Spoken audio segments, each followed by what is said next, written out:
안녕하십니까. 뉴노멀 시대의 대학 교수학습 지원의 새로운 방향을 모색하고 교육의 혁신적인 우수 사례를 공유하고자 한세대학교에서는 2020 교수학습 혁신 포럼을 준비하였습니다. 오늘 포럼의 사회를 맡은 한세대학교 교수학습 지원센터장 이용진 교수입니다. 반갑습니다. 현재 많은 분들이 실시간으로 참여해 주시고 있습니다. 참여하신 분들은 소속과 성함을 댓글창에 남겨주시기 바랍니다. 오늘 포럼 내용과 관련하여 댓글창에 질문을 남겨주시면 포럼 중에 실시간으로 혹은 종료 이후에 이메일로 발표자들의 답변을 드릴 수 있도록 하겠습니다.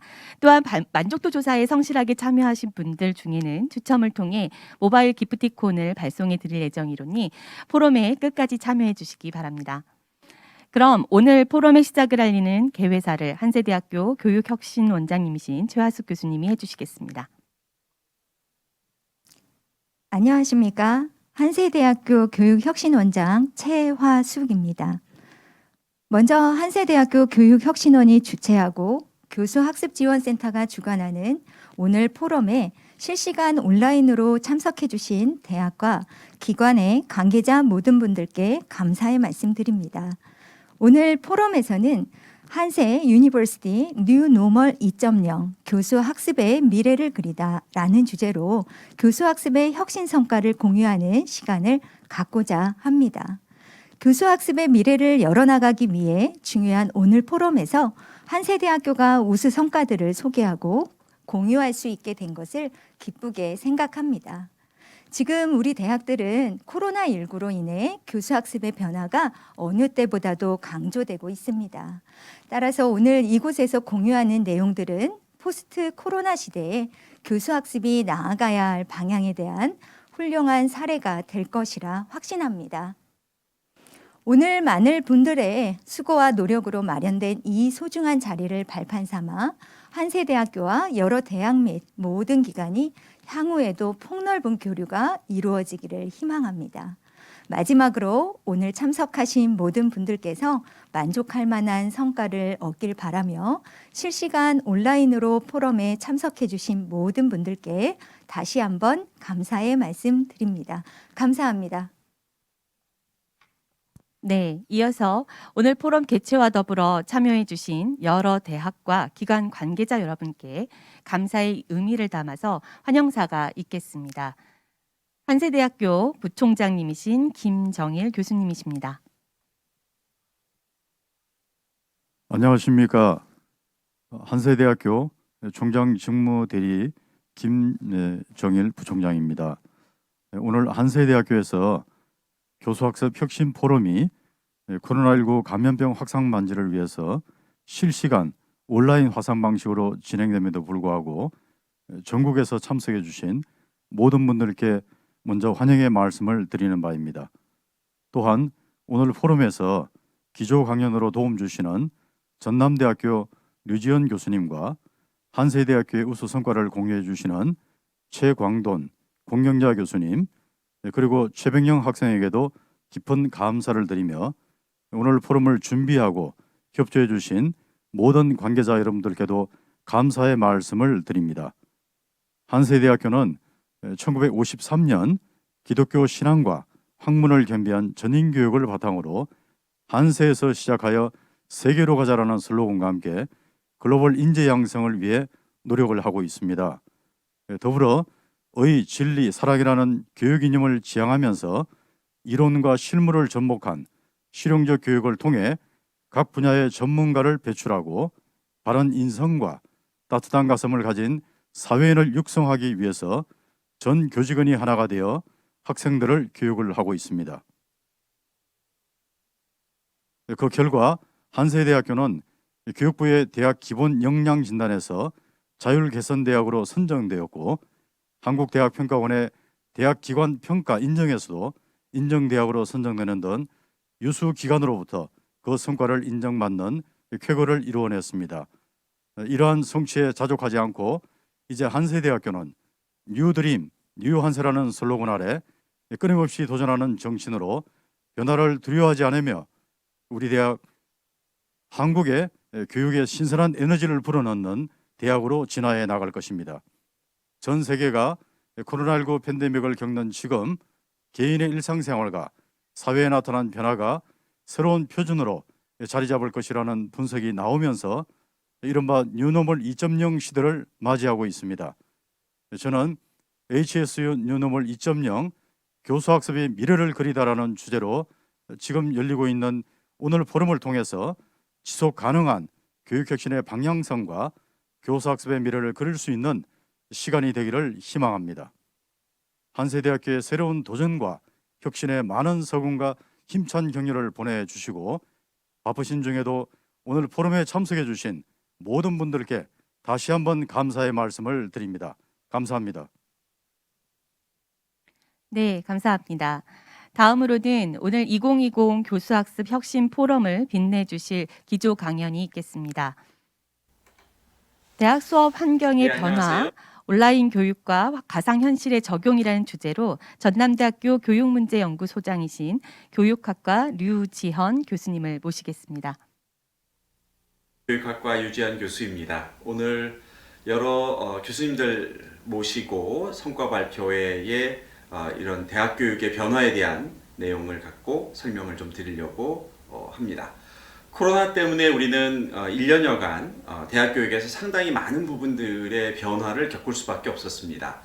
그리고 그 변화의 덕분에 뭐 이미 많은 것들이 바뀌었고 또 더 많은 것들이 바뀌지 않겠는가라고 하는 그런 기대를 갖고 있습니다. 오늘 교수님들께 설명드리고자 하는 것은 크게 두 가지 영역으로 볼 수가 있겠는데요. 하나는 온라인 교육은 어떤 식으로 변해왔는가, 어떤 특징이 있는가, 혹은 앞으로 어떻게 변할 것인가 이런 얘기를 좀 드려보려고 하고요. 또 하나는 새로운 어떤 교육 방법의 하나로서 가상현실을 적용하는 사례들이 있겠는가라고 하는 것을 갖고 설명해 드리도록 하겠습니다. 첫 번째는 대학에서의 온라인 수업에 대한 형태가 어떻게 변하게 됐는지에 대한 설명입니다. 여기서는 이제 제가 있는 전남대학교 사례를 갖고 한번 이야기를 드려보려고 합니다.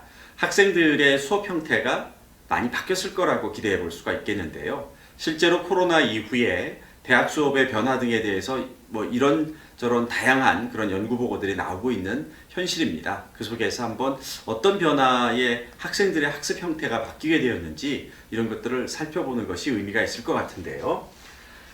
저희가 이제 1학기 자료를 기준으로 봤을 때 약 한 3,500여 개 과목이 개설이 됐었고 그 개설된 과목에 대한 학생들의 접근 정도를 이 데이터로 뽑아서 분석을 하게 되었습니다.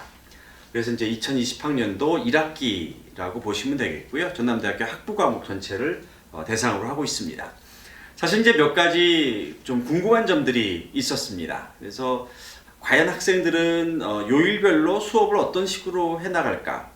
큰 변화죠. 정해진 시간 내에 교실을 와야 하는 경우와 그렇지 않고 물론 실시간도 있었고 녹화된 자료들도 있었고 혹은 뭐 아무 때나 정해진 기간 내에 끝나면 되는 뭐 그런 다양한 수업 형태가 있긴 있었지만 학생들의 접근이 어떻게 이루어지는지를 좀 살펴볼 필요는 있지 않겠는가라는 점을 생각해 볼 수가 있겠고요.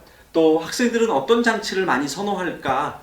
실제로 이제 PC나 뭐 스마트폰이나 뭐 모바일 기반의 이런 것들은 장치적인 특징도 있지만 그 장치를 어떤 장치를 많이 사용하는가를 생각을 해보면 어떻게 이 학습 자료를 구성해야 될 것인지에 대해서도 우리가 생각해 볼 수가 있습니다. 이제 그런 점에서 학생들이 많이 사용하는 장치가 무엇일까라고 하는 점들도 생각을 해볼 요인 중에 하나였고요.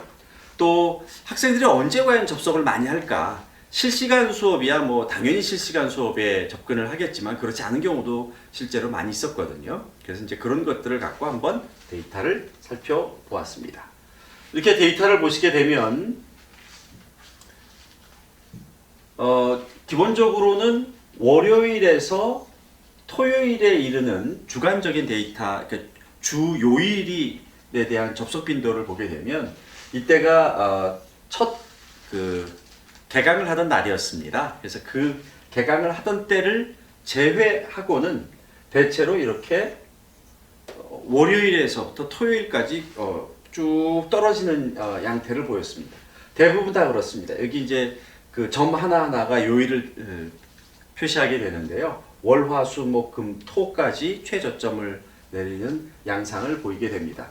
요 경우는 사실은 수요일 정도인데요. 이렇게 떨어졌던 이유는 이날이 휴무일이었기 때문에 그렇습니다. 그래서 대체로 이런 식의 양태를 보이고 있었다라는 걸 알 수가 있겠고요.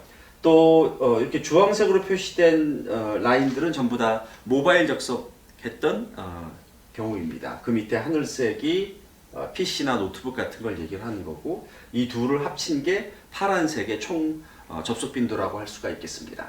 그래서 월요일 날 주로 계획을 많이 세우는 그런 방식이 아니었을까라는 기대를 갖고 있게 되고요. 그 다음 토요일에는 뭐 공부도 휴식을 하지 않았는가라고 하는 점들을 얘기해 볼 수가 있겠습니다. 모바일 사용 빈도가 상당히 높았다라고 하는 것이 몇 년 전 자료에서는 PC 접속이 많다라고 하는 얘기가 많이 있었는데 그게 그렇지 않다라고 하는 점을 알 수가 있었습니다. 그 밖에 그러면 과연 주 단위를 봤을 때 이제 요게 요만큼이 이제 월요일입니다. 이 월요일 각 주 단위를 봤을 때 0시에서부터 24시까지 학생들은 언제 많이 접속을 할까? 앞서 얘기 드린 것처럼 대학에서의 온라인 수업이 여러 가지 형태가 있죠. 뭐 실시간으로 진행된 경우도 있고 그렇기 때문에 그런 것들을 모두 다 합쳐서 본 것입니다. 그래서 이것이 과연 꼭 온라인으로 이루어진 대학 수업을 반드시 표현한 것이다 라고 보기는 좀 어려울 수는 있지만 학생들이 어느 시간대에 많이 접속을 하는지를 알 수 있는 단서는 될 것 같습니다.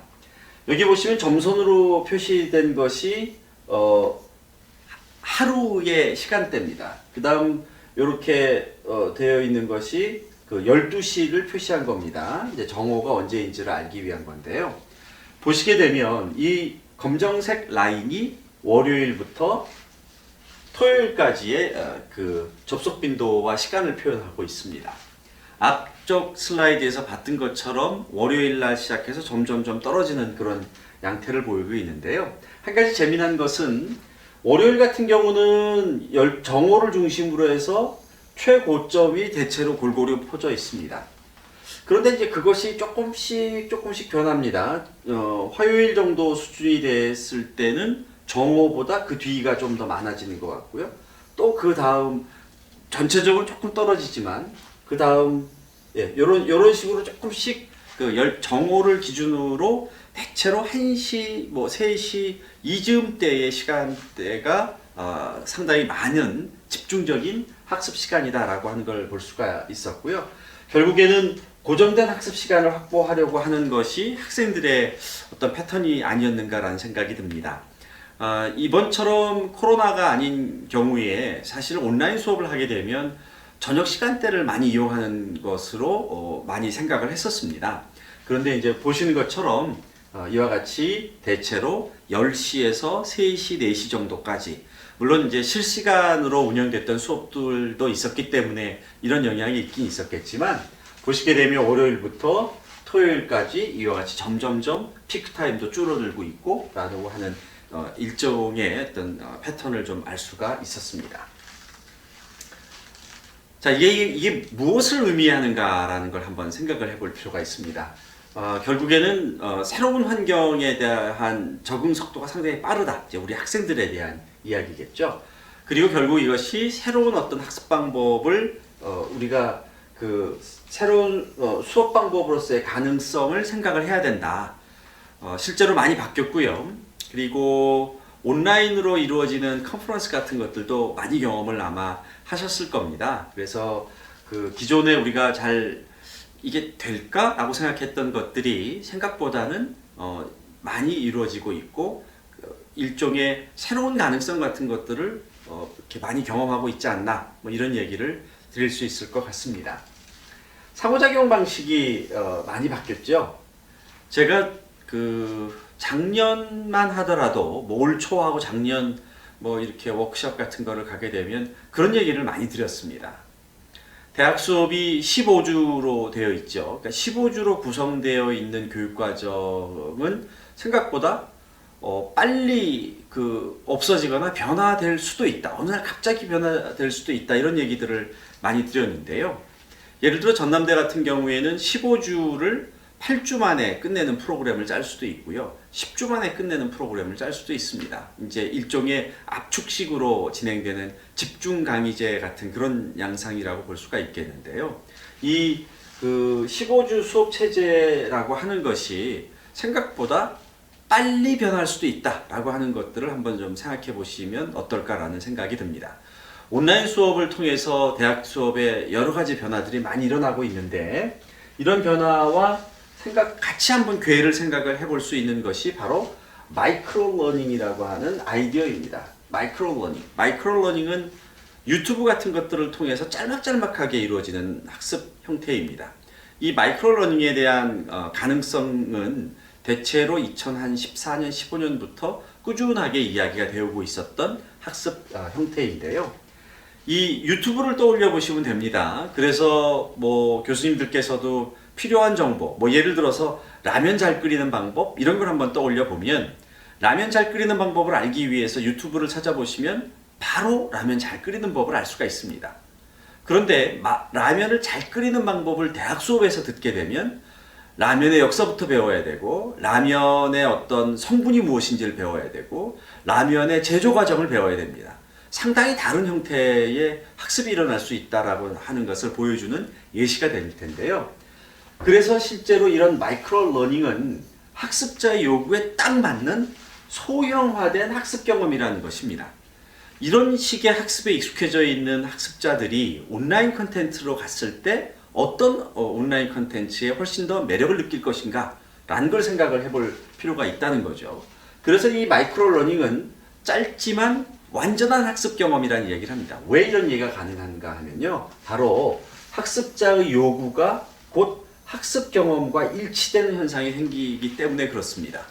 앞서 얘기 드린 것처럼 라면을 잘 끓이는 방법을 알고 싶다면 라면 잘 끓이는 방법만 보여주면 된다 이거죠. 바로 이런 것들이 마이크로 러닝인데 이런 마이크로 러닝이 새로운 학습 형태로 온라인과 결합될 수 있다라고 하는 가능성을 생각해 보셔야 된다. 이런 얘기를 드릴 수가 있겠고요. 사실 이 마이크로 러닝은 여러 가지 특징들이 많이 나타나고 있습니다. 학습이 매우 간결하다라고 하는 것 특징이고요. 학습자 중심이라고 하는 것은 학습 요구 내용과 일치되는 학습 콘텐츠가 등장할 수 있다라는 점, 여러 장치를 써서 접근할 수 있다라는 거, 이 개입성이라고 하는 건 댓글도 달지요, 또 좋아요, 싫어요 이런 것도 표현을 할 수가 있다라는 것이 바로 이런 개입성의 여지를 말합니다. 그리고 스토리텔링입니다. 다 화자가 등장을 해서 말로 이야기를 해줍니다. 설득을 하게 되고 이런 화법적인 요소들이 중요하게 됩니다. 그리고 정말 중요한 것은 실제 생활에서 알 수 있는 것들이 등장한다라고 하는 실제 사례 중심이라는 것이 바로 이 마이크로 러닝의 이점이라고 얘기를 할 수가 있겠고요.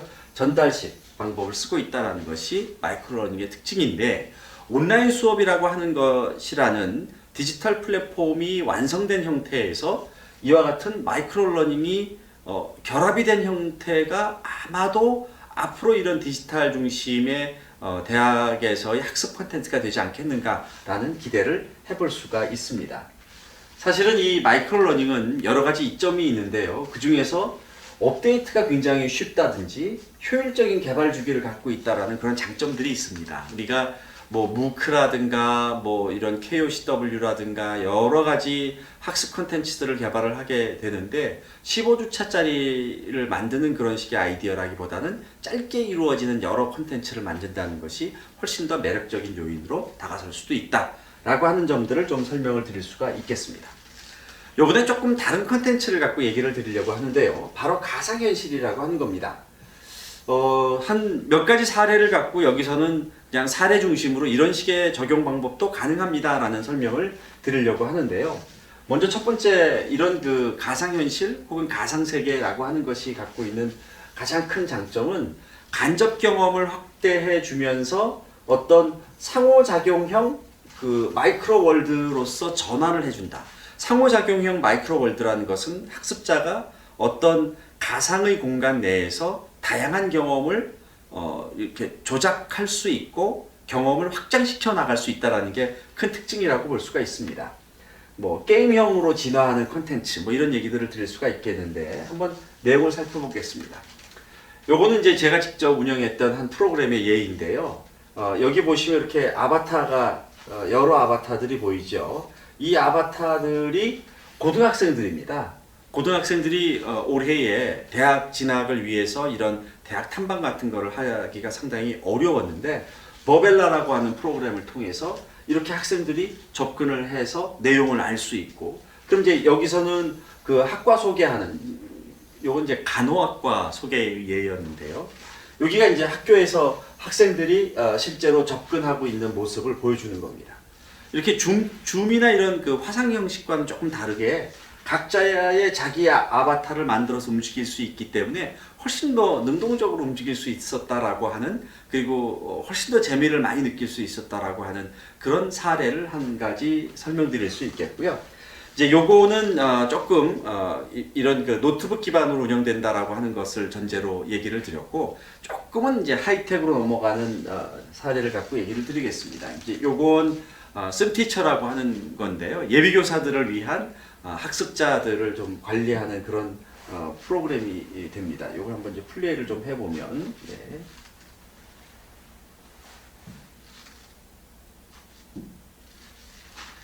이렇게 HMD라고 하는 것을 착용하고 교실을 실제로 돌아다니는 경험을 하게 되는 거죠. 지금처럼 이렇게 실제로 교생 실습을 나가기 어려운 상황이 됐을 때 얼마든지 활용해 볼 수 있는 그런 예가 아닐까라고 생각이 됩니다.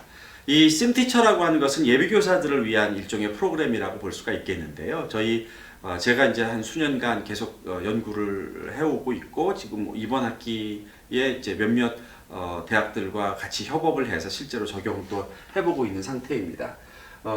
이 경우는 교실에서 학생들끼리 일어나게 되는 어떤 상호작용이나 이런 것을 근거로 그때 관찰자 입장이 돼서 학생들이 저런 뭔가 이렇게 좀 거친 말을 쓴다든지 혹은 학생들끼리 의견 충돌이 일어났을 때 교사는 어떻게 개입을 해야 되는지를 알 수 있도록 해주는 한 가지 예가 될 수가 있겠고요. 또 초임교사 시절에 제일 힘든 것 중에 하나가 학부모가 면담하자라고 하는 전화를 했을 때라고 합니다. 실제로 보면 그 교사들의 교권 침해를 가장 많이 하게 되는 경우도, 그런 불미스러운 일이 생기는 경우도 학부모 상담 과정이라고 얘기를 하기도 합니다. 그래서 이렇게 학부모들과의 상담 과정을 미리 시뮬레이션을 해보는 거죠. 학부모의 상담이 좀 어려워지는 이유는 학부모들은 자녀의 문제에 대해서 교사의 어떤 그 권고나 교사의 가이드를 쉽게 수용하지 못하는 그런 그 정서적인 충돌 과정이 많이 생깁니다. 의견 충돌이 될 수가 있겠죠. 그래서 그런 것들을 좀 연습해보는 콘텐츠를 좀 해보자라고 하는 것이 있겠고요. 이런 경우는 이제 최근에는 조금 이것들이 좀 더 게임 콘텐츠 같은 형태로 바뀌게 됩니다. 그래서 이것은 지금 뭔가 이렇게 교사한테 설명을 하고 있는 한 가지 예라고 할 수가 있겠는데요. 이렇게 이렇게 점점 이런 콘텐츠들이 게임형으로 진화가 되고 있다라고 하는 것을 볼 수가 있겠습니다. 네. 아바타를 만들게 될 때 표정은 어떻게 해야 되고, 정서적인 표출은 어떻게 해야 되고, 제스처는 어떻게 해야 되고, 이런 점들이 굉장히 중요한 연구 주제가 될 수가 있다, 이런 얘기를 드릴 수가 있겠습니다. 이게 점점 이와 같이 게임형 콘텐츠가 되지 않을까라는 생각을 갖고 있고요. 그 밖에도 실제로 이제 시뮬레이션은 의대생들을 대상으로, 그러니까 치대생들을 대상으로 실제로 그 치아의 정도를 진단하는 용도로 개발이 돼서 실험도 거친 그런 경우입니다. 단비라고 하는 그 가상 환자가 되는데요. 이 가상 환자는 그 어린 환자이죠. 그래서 이 환자를 데려다 놓고 실제로 진단을 하고 이 치아가 뭐 얼만큼 안 좋은지 이런 것들을 연습을 해보는 거죠. 그래서 이제 실제로 치과 의사들도 그러니까 수련의 과정을 거치고 이러면서 실제 임상적 경험을 하기는 하지만 그 임상 경험을 뭐 늘상 많이 할 수 있는 것은 아니잖아요. 그러니까 이런 임상 경험을 해볼 수 있는 시뮬레이션 같은 것들이 확장이 될 것이고 더 많이 활용될 수 있을 것이다 라고 하는 것을 얘기를 드릴 수가 있겠습니다. 지금 이제 여기서 보여드릴 예는 이제 여기 보시면 이렇게 거울 형태로 되어 있는, 왜 우리가 치과에 가면 이렇게 조그맣게 그 거울 같은 거를 입 안에 넣고 이제 치아의 상태를 보죠. 그러면 이제 이건 실제로 앞서 보여드렸던 그 가상 환자가 어떻게 작용하는지를 한번 볼 수 있는 예가 됩니다. 이렇게 보시면 이렇게, 그래서 거울 위치를 보면 이 거울이 켜집니다. 그런 상태에서 치아 안쪽에 있는 상태를 볼 수 있도록 하는 거죠. 그래서 이제 이걸 갖고 그 3학년, 4학년, 그 다음에 실제로 이제 전공의들을 갖고 진단에 소요되는 시간이 어느 정도 걸리는지 뭐 이런 것들을 한번 해보니까 충분히 좀 시간적인 차이가 나타나더라라고 하는 것들을 알 수가 있었습니다. 그럼 이제 이런 프로그램들이 갖는 의미가 과연 무엇일까? 앞서 봤던 것처럼 버벨라라고 하는 걸 통해서 학생들이 진로 지도를 하기 위한 것으로 그 대학을 방문하지 않고도 그 대학에서 일어나는 여러 가지 설명들을 듣는 건데요. 한 가지 큰 차이점이 있습니다. 그러니까 뭐 이번에 코로나 때문에 많은 대학들이 이런 것들을 할 수 없다 보니 화상회의 방식, 뭐 줌을 이용하는 화상회의 방식으로 대학 진로 탐방 같은 것들을 하려고 했지만 별로 재미를 못 봤다라는 얘기들을 하더라고요. 그런데 앞서 얘기 드렸던 그 경우에는 학생들의 관심이 상당했습니다. 왜냐하면 자기 개인의 아바타를 꾸며서, 이 아바타를 꾸민다는 것은 자신의 개성을 드러내는 활동이거든요. 그렇게 개성을 드러내면서 막 돌아다니기도 하고 뭐 춤도 추고 꾸미기도 가능합니다. 뭐 옷도 갈아입기도 하고 뭐 헤어스타일도 바꾸기도 하니까요. 자기를 드러낼 수 있도록 만들어주는 그런 가상의 세계, 그런 가상의 세계가 직접 디지털의 형태로 구현됐다라고 하는 것이 큰 그 장점이자 특징이라고 얘기를 할 수가 있겠고, 지금 보는 것처럼 앞서 봤던 사범대 예비교사들을 위한 시뮬레이션이라든지 또 지금처럼 이런 치과 생들을 위한 어떤 훈련 시뮬레이션 같은 것들은 결국에는 그 가상현실이 적용이 되면서 지금 얘기되고 있는 것처럼 이와 같이 실용성 위주의 교육 환경이 점점 강조가 될 것이다. 그러니까 실제적인 것, 그 다음에 우리가 수행을 볼 수 있는 거죠. 이런 이렇게 시뮬레이션이 갖고 있는 특징은 수행 중심으로의 수행에 대한 그런 것도 충분히 가능하다라고 하는 것이 큰 특징이라고 볼 수가 있겠고요. 분명히 학습 과정과 이런 교수 방법의 혁신은 일어날 것이다. 그리고 조금 좀 우리가 이 기술공학에 대한, 테크놀로지에 대한 관점에 대한 얘기가 될 텐데요. 점점 더 이런 그 테크놀로지에 뭐 의존한다 그럴지, 혹은 테크놀로지의 기술적인 특징을 반영하는 그런 이런 얘기들의 것이 훨씬 더 가속화될 것이다 라는 것을 얘기해 볼 수가 있겠습니다. 요즘 디지털 전환이라는 말을 많이 하고 있죠. 이 디지털 전환이라고 하는 것 자체가 디지털이라고 하는 플랫폼을 사용해서 이루어지게 되는 형태를 말합니다. 기존의 아날로그 형태로 갖고 있었던 것들을 전부 다 디지털화 시키는 과정이라고도 볼 수가 있겠는데요. 바로 그런 점에서 살펴보자라면 이런 기술공학적인 기술공학 위주의 교수학습 과정에 대한 그 강조가 점점 더 커질 것이다 라고 하는 걸 볼 수가 있겠고요. 글쎄요, 뭐 붕괴라는 표현이 조금 좀 센 단어가 아닐까라는 생각은 좀 했습니다만, 전통적인 수업 방법이 갖고 있는 그런 것들은 상당히 많이 변화될 것이다 라고 하는 것을 얘기해 볼 수가 있겠습니다. 많은 교수님들이 올 한 해 동안 전통적인 교실을 벗어나서 뭐 모니터 앞에서 혹은 뭐 휴대폰을 사용해서 새롭게 전개되는 여러 교수학습 경험을 하셨을 것이라고 생각이 됩니다. 바로 그런 것들이 어떤 의미에서는 전통적인 어떤 교수 방법에 대한 변화이기도 하고요. 그리고 무엇보다도 학생들의 변화를 따라가는 방식이 되지 않았을까라는 생각을 갖고 있습니다. 바로 그런 점에서 앞으로 대학 교육의 어떤 변화라고 하는 것을 우리가 예측해 볼 수 있지 않을까라고 생각이 됩니다.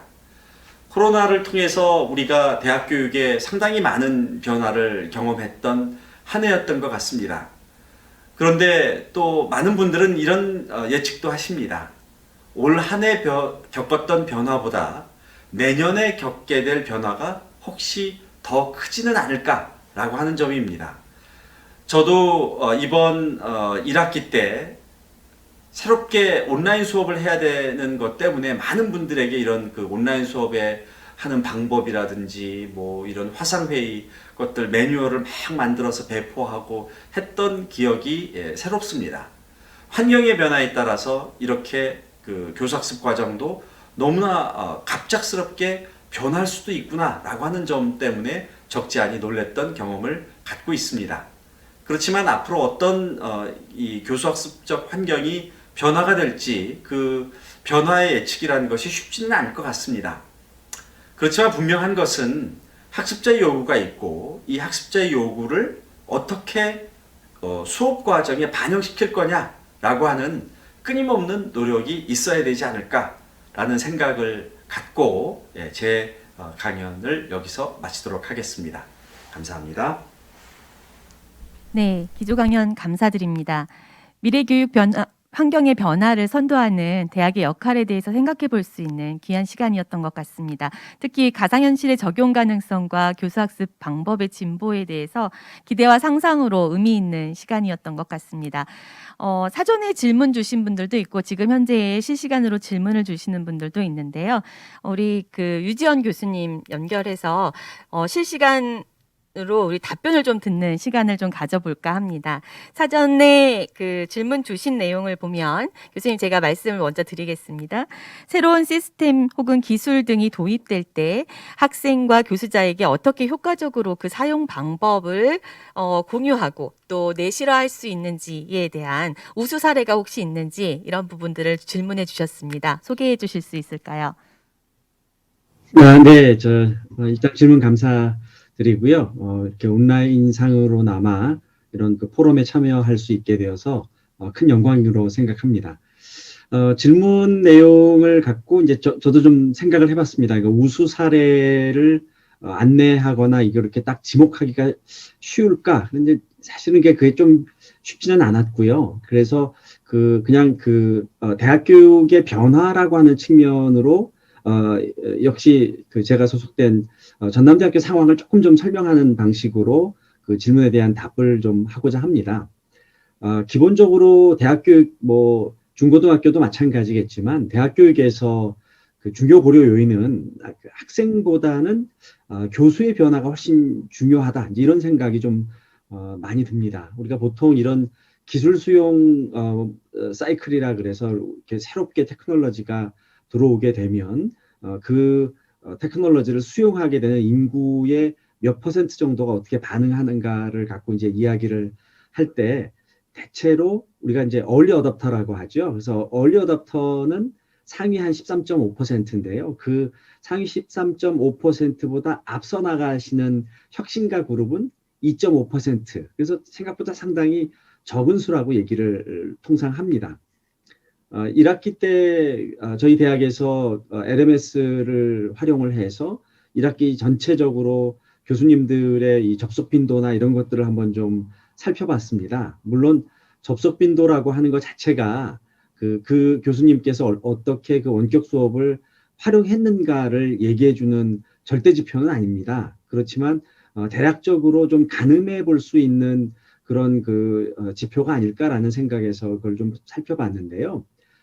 빈도수가 그러니까 평균 빈도수는 한 250회 정도가 나왔습니다. 그러니까 한 학기 동안 LMS 접속하는 평균이 한 250회인데 이 중에는 본교 LMS를 사용하지 않고 다르게 이제 수업을 하신 분들도 있기 때문에 조금 좀 허수가 있을 거라는 생각은 드는데요. 근데 이제 여기서 그 250회라고 하는 숫자가 중요한 것이 아니라 빈도수가 제일 높았던 분이 몇 분이었을까, 그러니까 몇 회 정도였을까를 보면 한 3,500회 정도가 나옵니다. 한 2,500회에서 3,500회 정도 되시는 분들이 수업 관리를 하시는 게 나옵니다. 그러면 평균 한 250회와 전체적으로 한 3,500회, 2,000회를 넘는 그 수의 차이는 상당하다고 생각이 됩니다. 이제 그런 것처럼 실질적으로 이렇게 그 혁신가 그룹의 빈도수의 비율은 상당히 좀 적은 편이다라고 얘기를 할 수가 있겠고, 결국에는 이제 후발주자나 조금 늦게 참여하시게 되시는 분들을 어떻게 이제 이끌어야 될 것이냐라고 하는 게 그 우수한 사례를 만들게 되는 기본적인 방법이 아닐까라고 생각이 되고요. 정보 공유나 이런 활용 방법에 대한 소개, 이런 것들이 적극적으로 시행되어야 되지 않겠는가 하는 정도로 그 질문에 대한 답을 하도록 하겠습니다. 네, 교수님 바쁘신 중에도 이렇게 기조 강연과 또 답변으로 참여해 주셔서 너무나 감사를 드립니다. 다음으로는 위드 코로나 시대의 교수학습 지원 성과를 주제로 발표가 있겠습니다. 발표자는 교수학습지원센터장인 이용진 교수입니다. 제가 바로 발표를 해야 될 것 같습니다.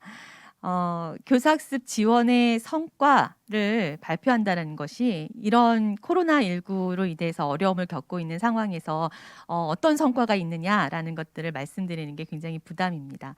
코로나19로 인해서 2020년도 우리 사회가 정말 이전에 겪어보지도 못했던 변화를 경험하고 있고, 대학은 비대면 수업으로 전격 전환하였고, 또 학생들도 북적이던 그런 캠퍼스가 아닌 너무나 조용한 캠퍼스로 변해와 있습니다. 어려움을 극복하기 위해서 이번 학년도에 우리 교사학습지원센터가 어떠한 고민들을 해왔고, 그리고 또 그러한 것과 관련해서 어떠한 지원 방안들을 실행해 왔는가에 대해서 간략하게 공유하고자 합니다. 한세대학교 교사학습 지원 체제를 잠깐 소개를 드리고요. 그리고 2020학년도 비대면으로 진행된 교사학습 지원의 프로그램, 그리고 성과와 앞으로의 과제에 대해서 제가 말씀을 좀 드리도록 하겠습니다. 우선 한세대학교 교사학습 지원 체제입니다. 제가 생각하는 교사학습 지원 체제, 우리 학교의 어떤 특성이라고 하면 세 가지의 요소를 들 수 있습니다. 우선은 교사학습 역량 중심의 성과들을 목표로 하고 있고요. 또 그러한 목표를 달성하기 위해서 수요 중심의 맞춤형 지원 전략들을 추진하고 있습니다. 특히 공동체 기반의 프로그램을 통해서 실질적인 학습 경험을 제공하는 데에 주력하고 있습니다. 이러한 전략을 바탕으로 한세대는 다양한 교수학습 프로그램을 운영해 왔습니다. 구체적인 내용들을 보시면 교수 지원을 위해서는 학습 공동체, 또 맞춤형 컨설팅, 교수 역량 진단 평가와 프로그램에 대한 평가들을 추진해 왔고, 요구 조사와 만족도 조사 등을 기반으로 해서 지속적인 질 관리를 해왔습니다. 또 학습 역량 강화와도 관련해서 다양한 프로그램들을 진행하고 있는데요. 학습 공동체 프로그램을 운영하고 있고, 또 학습자의 요구에 부응하는 교육 프로그램과 학습자의 참여를 높이는 그런 다양한 공모전을 추진하고 있습니다. 이러한 학습 역량 강화 프로그램 역시 지속적인 질 관리를 위한 프로그램 평가와 한류 체계를 갖고 있는 것이 저희 학교의 교수학습 지원 체제라고 할 수 있겠습니다. 네, 사실 올해 많은 학교도 그렇죠. 2020학년도 이전과 다른 여러 가지 난제에 부딪히게 되었습니다. 교수님들은 온라인 컨텐츠를 직접 개발함과 동시에 수업의 질 관리에 신경을 써야 했었고요. 또 학생들은 온라인 학습 과정에서 자기주도적으로 학습하는 전략들을 더욱더 필요로 하게 되었습니다. 대면으로 진행했었던 많은 다양한 비교과 프로그램을 접할 수 있는 기회가 실제 물리적으로 정말 제한되는 그런 어려움을 갖게 되었죠. 또 거의 모든 대학들이 그러하듯이 저희 대학도 교수학습 지원의 방법을 비대면으로 전격 전환을 해야 될 뿐만 아니라 갑자기 너무나 많아진 모든 수업이 다 온라인으로 진행되었으니까요. 그런 폭증한 온라인 클래스의 이러닝 환경을 효과적으로 운영하기 위해서 다각적인 노력을 기울여야 했습니다. 그와 동시에 교육 혁신 사업이라는 국고 사업의 성과를 도출해야 되는 압박감도 난제 중에 하나였습니다. 이러한 그 상황에서 저희 교사학습 체제에서 가장 먼저 시도했던 것들 중에 하나가 비대면 수업 운영에 대한 교수자의 의견 조사였습니다. 누구도 경험하지 못했던 이런 비대면 상황에서 교수학습 지원은 교수자와 학습자의 요구 조사, 현황 조사로 시작할 수 있다라고 생각이 듭니다. 그래서 교수자 의견 조사들을 굉장히 다각적으로 저희가 시도를 했고요. 간단하게 몇 가지만 소개를 드리면, 교수님들이 온라인 강의를 제작하는데 가장 어려움이 무엇인가 했을 때에는 무엇보다도 학생들과의 의사소통 혹은 온라인 강의의 현장감과 실제감을 높이는 것에 있어서 어떤 기술적인 부족 혹은 준비되지 못한 점 이런 점들이 가장 큰 어려움으로 제시하고 있었습니다. 또 학생들에게도 비대면 수업에 대한 의견 조사를 실시하였고요. 또 학생들은 어떤 부분에 가장 비대면 수업에 어려움을 겪고 있는가 했을 때에 현장감 역시나 같은 그 문제를 제기하고 있었습니다. 교수님과의 상호작용이 대면 수업보다는 훨씬 더 줄어들었던 분들이 학생들에게는 큰 난제였고요. 아까 그 기존의 강연에서도 학습자들의 어떤 활동을 LMS 상에서 나타나는 것들을 모니터링한다고 말씀을 주셨는데 저희 학교에서도 학습자 LMS 접속 모니터링을 좀 해보면 학습자들이 어떠한 방향으로 온라인 클래스들을 참여하고 있고 그 안에서 활동을 하고 있는가를 조금 더 현황 조사들을 할 수 있었습니다. 우리 학교 같은 경우는 주로 모바일을 통해서 많이 그 컨텐츠를 보는 경향들이 좀 있고 아까 이 유지영 교수님은 오전 중에도 학생들의 LMS 참여율이 높다라는 데이터를 좀 보여주셨는데 저희 학교 같은 경우에는 저녁 시간에 아주 몰려 있는 그런 데이터들을 확인할 수 있었습니다. 온라인 이러한 요구 조사를 기반으로 해서 저희는 온라인 학습 환경 지원을 적극적으로 하게 되었습니다. 무엇보다도 학생들과 교수자가 그 온라인 환경들에 적극적으로 접근하고 또 상호작용성을 높일 수 있는 편의성을 높이고자 환경을 지원하게 되는데요. 모바일 환경들을 개선해서 학생들과 교수자가 즉각적으로 상호작용을 할 수 있는 그런 상호작용성을 높이는 모바일 앱을 업그레이드하고 또 온라인 수업 개발을 위한 개별 컨설팅과 티칭 서포터들의 온라인 강의 제작에 대한 교육을 강화하였습니다. 그래서 지속적으로 온라인 제작에 관련된 개별적인 어떤 컨설팅, 지원 이런 것들이 저희에게 가장 중요한 과제였고요. 또 기존의 공개 강의실, 스튜디오 등이 우리 학교에는 있지만 좀 더 모든 학습자, 모든 교수자들이 자유롭게 활용할 수 있는 다양한 툴들을 마련하는 것들이 저희 과제이기도 해서 미니 스튜디오 등의 시설들을 확충하고 있습니다. 무엇보다도 교수자와 학습자의 접근성을 높이고 상호작용성과 편의성을 높이는 그런 온라인 학습 환경들을 지원하고자 올 한 해 굉장히 애썼던 것 같습니다. 블렌디드 러닝 수업 개발 또한 저희 이번 연도에 가장 주력했던 사업 중에 하나입니다. 그래서 블렌디드 러닝은 학습자의 능동적인 학습에 초점을 두는 것이죠. 그래서 단순히 온라인과 오프라인만을 이렇게 병행하는 정도가 아니라 그것을 정말 블렌딩해서 학습자의 자기주도적인 학습과 온라인상에서의 능동적인 참여 를 유도하는 교수 전략으로서 다양한 교수 방법을 사용하려고 하는 그런 교수 형태로서 우리 학교에 맞는 프로그램들을 개발하고자 저희는 많은 지원들을 했는데요. 무엇보다도 비대면 수업을 지속하는 상황에서 온라인상에서 다양한 교수 방법을 사용한다라는 것들이 그렇게 쉽지는 않았기 때문에 개별적인 컨설팅과 맞춤형 컨설팅 그리고 그 온라인상에서 또 오프라인상에서 가능한 블렌디드의 학습 방법들을 가르치는 것들에 저희는 주력하였습니다. 그 결과들을 보면 학습 만족도나 학습 전략도 최근에 분석을 하였는데요.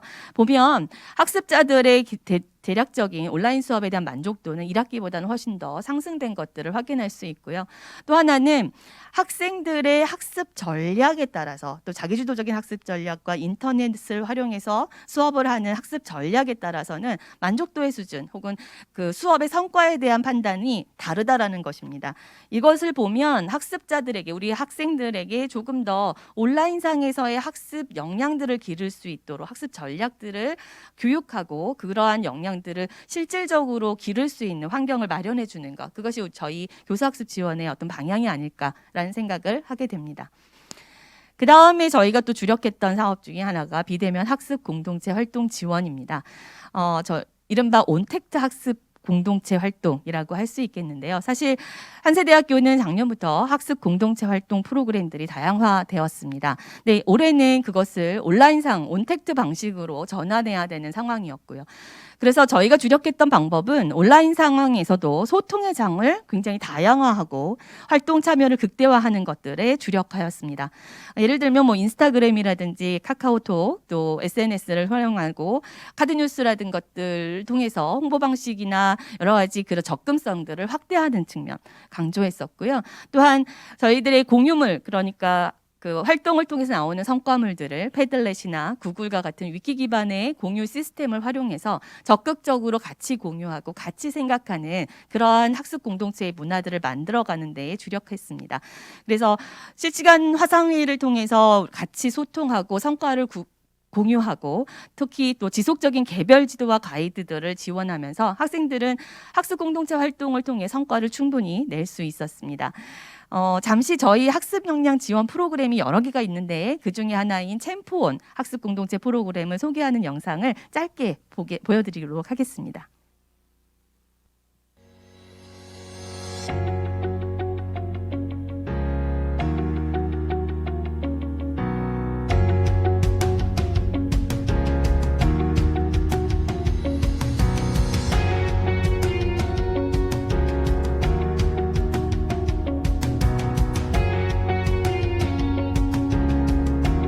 비대면 실습 수업에 아쉬움을 느낀 학생들을 대표하여 커뮤니티를 결성하게 되었습니다. 코로나19를 예방할 수 있는 마스크를 후원하기 위해 펀딩 프로젝트를 진행했습니다. 나인핸드 커뮤니케이션이라는 광고 대행사와 기업 연계해서 저희는 미디어라는 소재에 관심이 있는 사람들이기 때문에 모여서 팀을 이룰 수 있었다고 생각합니다. 진행된 여러분들의 기반을 기대하고 생각하도록 하겠습니다.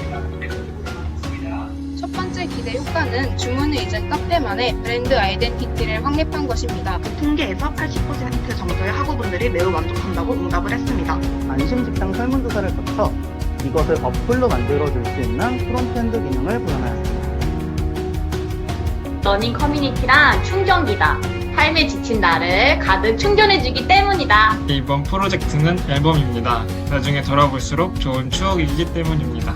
챔프원 프로그램을 통해 다시 열정을 되찾았기 때문에 저에게 이번 프로젝트는 열정이라고 말하고 싶습니다. 이번 프로젝트는 선물입니다. 왜냐하면 전공의 흥미와 다양한 경험들을 가져다 주었기 때문입니다. 누군가에게는 이 프로젝트가 작게 보일지 몰라도 또 다른 누군가에게는 위로와 희망이 되었을 거라고 생각합니다.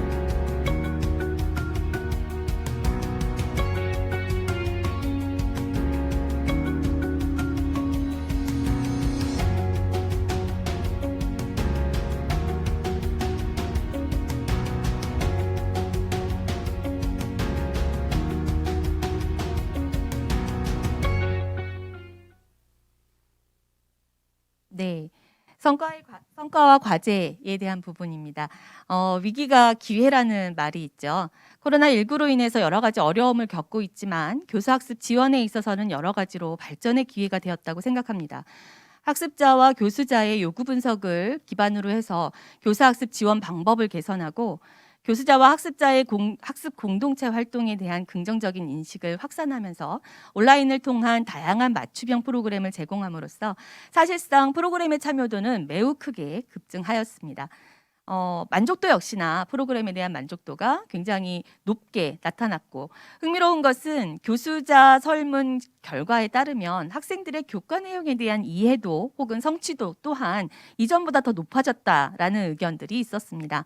앞으로의 우리가 해야 될 과제들이 더 많을 거라고 생각이 들고요. 또한 기대도 더 커지는 그런 결과들입니다. 향후 과제로는 앞으로 우리가 초점을 둬야 되는 교수학습 지원 체제는 지속적인 개선에 대한 노력이라고 생각합니다. 무엇보다도 분석과 연구가 뒷받침되어야 할 것입니다. 기존의 행사 방식, 단일적인 행사 방식으로 머무른 것이 아니라 교육 수요자의 참여 방식을 다양화하고 개별 참여자들의 목소리를 담을 수 있는 온택트 방안들을 모색해야 할 것입니다. 결과적으로는 교수학습 역량을 강화하는 그런 성과를 얻어내야 할 건데요. 무엇보다도 온라인에서 소통하고 역량을 강화할 수 있는 교수자와 학습자의 역량, 무엇보다도 온택트 역량을 높이는 데 초점을 두어야 할 것으로 생각하고 있습니다. 이상으로 제 발표를 마치도록 하겠습니다. 감사합니다.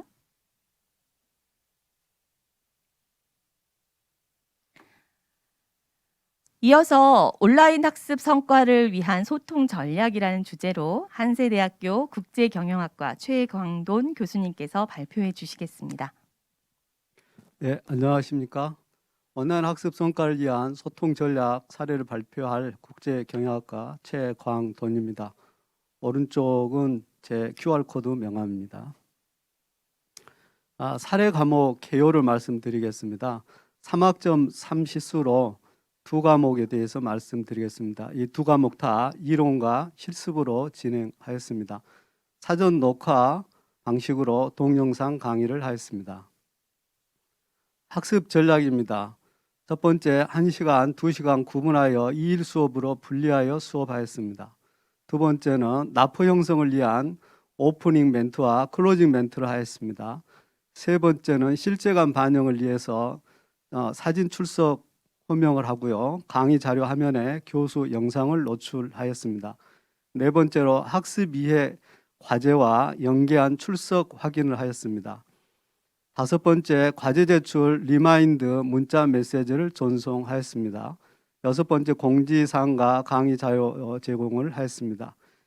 일곱 번째, 중간평가 설문 내용을 설명하였습니다. 이에 대해서 좀 더 자세히 살펴보겠습니다. 첫 번째, 1시간, 2시간 2일 수업으로 분리하였습니다. 여러분 이해를 돕기 위해서 월요일 2시간, 목요일 1시간으로 생각하시면 되겠습니다. 그래서 실습 시간은 분산으로 반복 학습 효과가 있다고 생각을 했습니다. 집중 학습보다는 3시간 한꺼번에 하는 집중 학습보다는 분산 학습이 집중력이 높다고 판단을 했습니다. 그래서 서로 다른 요일, 당일은 수업일입니다. 수업일 8시 전에 업로드 시키고 2일 이내 수강하도록 통제를 하였습니다. 그래서 수업 동영상 보는 시간을 출석, 지각을 체크할 수 있는 3일 정도를 부여하였습니다. 두 번째, 라포 형성을 위한 오프닝 멘트와 클로징 멘트를 하였습니다. 시작 시 손 흔들고 반가운 표시를 하고 건강이나 날씨, 또 위로, 코로나 상황이나 시사성 있는 내용, 또 과제에 대한 이런 내용으로 시작을 하고 수업을 진행하였습니다. 수업 종료 시 수고했다는 말과 건강 당부, 또 힘내세요, 화이팅도 외쳤습니다. 특히 종료할 때 화이팅하는 그런 격려에 상당히 좋아했습니다. 왼쪽 그림은 시작할 때의 손 흔드는 모습이고요. 오른쪽은 끝낼 때 화이팅 힘내는 그 모습 보였습니다. 세 번째는 실제감을 반영을 하려고 노력을 했습니다. 이 실제감이라는 건 대면 수업에서는 교수님과 학생이 같이 있기 때문에 그런 느낌을 온라인 수업에서 어떻게 반영을 할 것이냐 하는 그런 고민의 한 가지였습니다. 그래서 사진 출석을 호명을 했습니다. 이거는 처음부터 시작을 한 건 아닙니다만 파워포인트 한 장에 2명의 학생 이름과 학과명 또 웃는 모습의 사진을 노출해서 호명하였습니다. 30명은 1분 한 10초 정도 걸렸습니다. 그 다음에 11주차부터 실시했습니다. 그동안은 실시를 못하다가 11주차부터 했는데 제가 좀 힘든 학생을 보지 않는 상태에서 수업을 하기 때문에 좀 힘들어서 했는데 저도 상당히 활력이 되었습니다. 세 번째는 상담이나 우리가 진로 지도라든가 또 질문 통화할 때에 전혀 보지 않는 학생들에 대한 이미지가 주어지지 않았는데 그걸 해소하는 데도 도움이 되었습니다. 또 학생들 상호 간에도 서로 인지하는데 누가 어떤 수업을 듣는지 같이 듣는지를 아는 데도 도움이 됐다고 응답을 들었습니다. 실제감 반영이 강의 자료 화면에 교수 영상을 노출한 겁니다. 이론 강의와 실습 강의 시 교수 영상을 노출하려고 했습니다. 그래서 이론 강의 PPT 작성 시 영상 노출 자리 확보를 위해서 또 그림 크기라든가 기존의 그 PPT 자료 또 내용 조정이라든가 이런 걸 해야 되는 시간이 많이 소요가 됐습니다. 또 실습 화면 조정에도 실습을 미리 한번 해보고 리허설을 통해서 화면이 강사가 제 교수가 화면에 노출이 잘 되는지 안 되는지를 테스트를 했습니다. 이런 결과로 학생들은 집중도가 향상이 됐다고 많은 학생들이 그런 반응을 보였습니다. 왼쪽 그림은 일반 이론 강의 할 때의 그림이고 오른쪽은 실습 강의 할 때의 그림입니다. 네 번째, 학습 이해 과제와 연계한 출석하기입니다. 먼저 과제를 반드시 제출하도록 했습니다. 그 과제와 출석을 서로 연계를 시켰습니다. 그래서 과제를 제출해야 되기 때문에 동영상 수업을 집중하며 정리하면서 듣게 되고 또 실습인 경우 최종 결과물 위주를 제출하기 때문에 과제를 내기 때문에 다 실습하게 되는 효과를 발휘했습니다. 외차 시 정리 및 복습하는 기분으로 학생들은 대부분이 크게 부담되는 내용은 아니라고 대답을 했습니다. 보통은 20분 내지 30분 이내에 완료할 수 있는 내용으로 과제를 냈습니다. 또 과제 다음에 문의나 질문도 함께 할 수 있도록 했습니다. 그래서 어떤 학생은 예경사가 있었는데 그것도 문자로 와서 어떻게 하느냐 하는 그런 문의도 있었습니다. 밑에 아래는 왼쪽에는 이론 그 과제, 오른쪽은 실습 과제 예시입니다. 그러나 이론과 실습 과제 가장 아래쪽은 반드시 동영상을 다 시청 끝나고 출석으로 체크가 지각으로 체크되면 안 되고요. 출석으로 체크되어야만 과제로 인정되기 때문에 이 클래스에 100% 출석이 되었는지 확인하고 과제를 제출하도록 했고요. 마감일과 출석 제출 마감일과 지각 제출 마감을 기록을 해놨습니다. 그리고 별도로 저에게 문의 있으면 문자 달라고 연락처까지 같이 기재를 하였습니다. 그래서 동영상 왼쪽 그림은 그 동영상의 지각이나 출석인 경우입니다. 이런 학생들은 또 제가 별도로 체크를 해서 이 학생들은 과제를 제출해도 출석으로 인정을 하지 않았습니다. 그래서 그 수업에 참여시키고 또 이해도를 높이고 이제 확인하는 최선의 방법이 과제와 출석을 연계하는 방법이라고 저는 생각을 했습니다. 그래서 일이 일과제 제출을 하고 그래서 일주일에는 2개 과제를 제출을 해야 됩니다. 그 동영상 수강 후에 과제 제출에 따라서 출석 지각 결석으로 반영을 했습니다. 그래서 출석은 동영상 개실이 그날 수업일이죠. 월요일이면 월요일 날 다음 날 화요일까지 과제 제출한 경우에 출석. 그다음에 수요일 날 제출한 경우에는 지각. 그 이후에는 결석으로 처리를 하였습니다. 과제에 대한 피드백도 거의 다 했습니다. 매주 과제란에 코멘트하거나 또 설명이 필요한 경우에 직접 전화 통화하고 지도했습니다. 혹은 강의 시간에 동일하게 학생들한테 알아야 될 내용이면은 시작 인트로 시간에 설명을 좀 드렸습니다. 평가란에는 질의에 대한 응답 또 내용에 대한 코멘트를 하였습니다. 주로 이제 간단한 격려문을 써서 피드백을 했습니다. 학생들의 반응은 대부분의 학생이 하루 강의를 이해하고 또 정리하고 또 집중하는 데 도움이 되기 때문에 집중하고 또 복습하는 데 도움이 되었다는 반응을 보였습니다. 또 코멘트에 대한 기대도 높았습니다. 그래서 격려문 쓰는 거 또 내용에 대한 거를 간단하게라도 코멘트해 주는 게 바람직했었습니다. 그러나 일부 이제 일과제가 부담이 된다는 학생들도 있었습니다. 5번째 과제 제출 리마인드 문자 메시지 전송입니다. 과제 미제출자를 확인해서 출석과 지각 마감일자 보통 오후 3시에서 5시 사이에 학교 시스템을 이용을 해서 그 해당 학생들에게 문자 메시지를 보냈습니다. 제가 통계를 보니까 출석 마감일 월요일 수업인 경우에 화요일 3시나 5시에 체크를 하면은 50% 정도는 과제를 제출했는데 나머지는 제출하지 않은 경우가 많았습니다. 그다음 지각 마감일도 10분의 1의 수준으로 이제 문자 발송을 했습니다. 학생들의 반응은 과제 제출하지 못한 학생들은 문자를 보내준 것에 대해서 매우 고마워했고요. 또 대부분의 학생들이 이렇게 해당이 됐었습니다. 그래서 1회 이상 지각자도 41%에서 47% 수준, 전체 15주 통계를 보니까 1회 이상 결석 지각자는 47% 수준, 그다음에 1회 이상 결석자도 30% 수준에 달했습니다. 그러나 일부는 1회 정도고요. 늘상 우리가 대면 수업에서도 우리가 경험하는 바와 같이 늘 결석한 학생들은 또 결석을 하게 되고요. 또 지각한 학생들은 또 지각하는 그런 경향을 보였습니다. 왼쪽 그림은 제출한 자 말고 제출하지 않은 학생들만 체크를 해서 문자를 보낸 모습입니다. 6번째 공지사항 강의 자료 제공입니다. 가장 일반적인 우리 소통 방법이죠. 그 공지사항에 공개하고 공지사항을 알리고 그다음에 강의 자료를 올리는 거죠. 그래서 가장 많이 줘야 하는 메뉴입니다. 공지사항은 출석 안내, 과제 안내, 중간 기말 시험 안내, 학생들의 질문 중 모두의 공지가 필요한 내용을 게시를 했고요. 강의 자료는 실습은 PDF 자료로고요. 이론용은 과제 제출 시 그대로 또 복사하는 경향이 있기 때문에 복사 방지를 위해서 파워포인트 쇼 형태대로 매 차시 동영상 강의 자료 올림과 함께 같이 업로드하였습니다. 7번째 중간평가 설문 내용 설명입니다. 중간시험 결과를 저희들은 이제 조회하기 전에 작성하는 간단한 무기명 설문 내용이 있습니다. 그거를 정리를 해서 공유를 했습니다. 이론 강의 같은 경우는 추가 설명, 이론 강의에 대한 추가 설명 요구라든가 강의 시간 단축 요청, 또 과제가 많다, 수업 내용이 많다 이런 요구사항이 있었고요. 또 한편으로는 과제 안내 문자에 고맙다, 과제 코멘트에 감사하다, 수업에 만족한다. 대부분의 학생들 그런 반응을 보였습니다. 이거를 공유를 함으로 인해서 학생들의 그 무리한 요구 조정을 할 수가 있었습니다. 또 교수의 의도도 필요가 할 수가 있었습니다. 예를 들면 이론 강의 추가 설명 같은 경우에는 본인이 이제 학습할 수 있도록 해야 되는데 저걸 너무 자세히 하게 되면 강의 진행도 마찬가지고요. 강의 수준 같은 게 유지하기가 쉽지가 않습니다. 그래서 그런 것에 대한 학생들과 같이 공유를 하였습니다. 그래서 학생들은 이제 다른 학생들의 생각도 듣는 기회가 돼서 좋았다. 또 교수의 이런 피드백에 대해서 교수의 소통 노력이 상당히 좋다라는 그런 반응을 보였습니다. 예, 마무리입니다.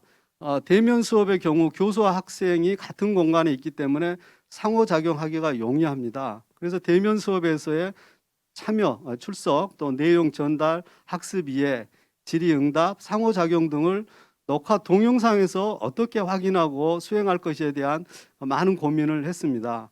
그래서 여러분이나 저나 많은 노력을 해서 만든 이 콘텐츠를 학생들이 집중해서 잘 듣고 또 잘 이해하도록 하고 또 학습 만족도를 높이기 위해서 어떤 그 소통 전략이 많이 필요하고 또 거기에 대한 것들을 여러분들이 많이 연구할 거라고 생각이 됩니다.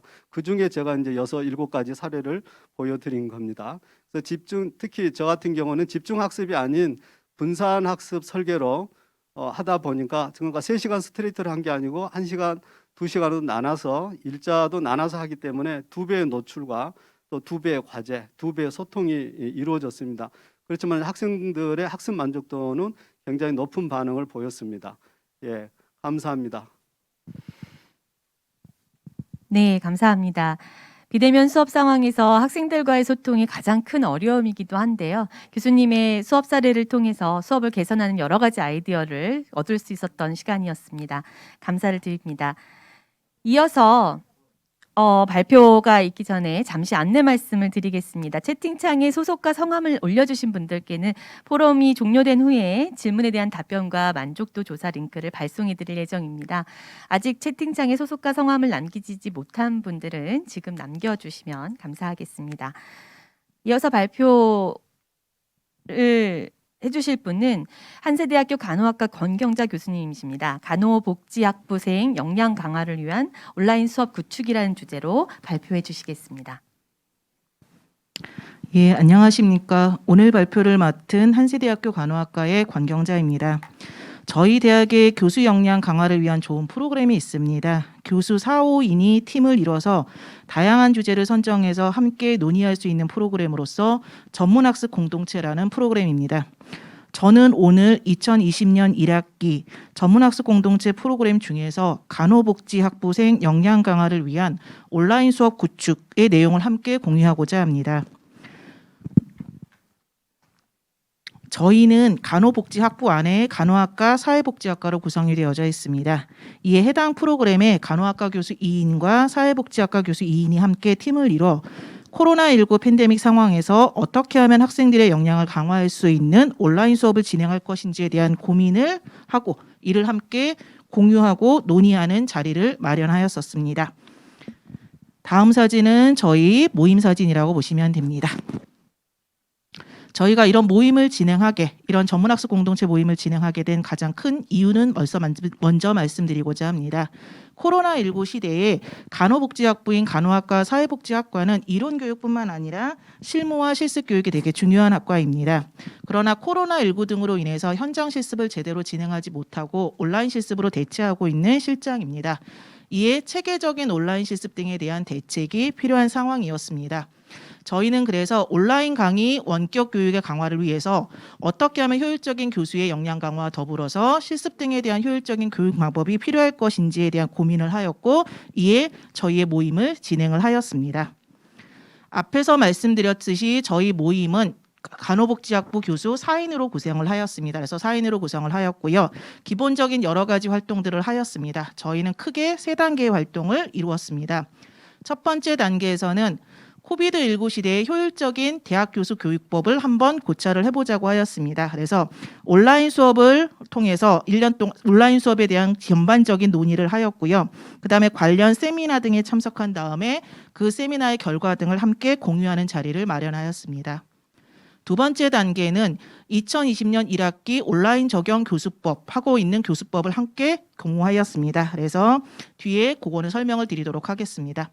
세 번째 단계에서는 1, 2단계를 통해서 나온 것을 통합하여 2020년도 2학기에는 어떠한 온라인 교수법을 적용할 것인지에 대한 모색을 해보았습니다. 우선 세부적인 학습 내용을 단계별로 그러면 설명을 드리고자 합니다. 1단계는 코비드19 시대에 효율적인 대학교육 교수법을 고찰을 하였고요. 저희 간호복지학부의 온라인 수업과 관련된 사항들을 논의를 하였습니다.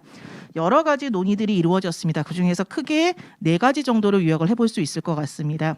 첫 번째는 저희 간호학과나 사회복지학과나 과제 중심의 수업도 있긴 하였지만 주로 온라인 강의와 줌을 활용한 그런 실시간 수업으로 주로 운영을 하고 있었습니다. 두 번째는 온라인 교육을 하다 보니 교수자가 직접 컴퓨터 등 관련 프로그램을 효율적으로 사용할 수 있어야 했으나 처음 사용하는 데는 다소 한계가 있었고 효과적인 온라인 교육을 하기 위해서 교수자에 대한 관련 프로그램 활용 방안에 대한 교육들이 필요할 것이라고 저희는 생각을 하였습니다. 세 번째는 온라인 교육에 맞춘 효율적인 평가 방법을 좀 고민해보고 적용해봐야 되겠다라고 공유를 하였습니다.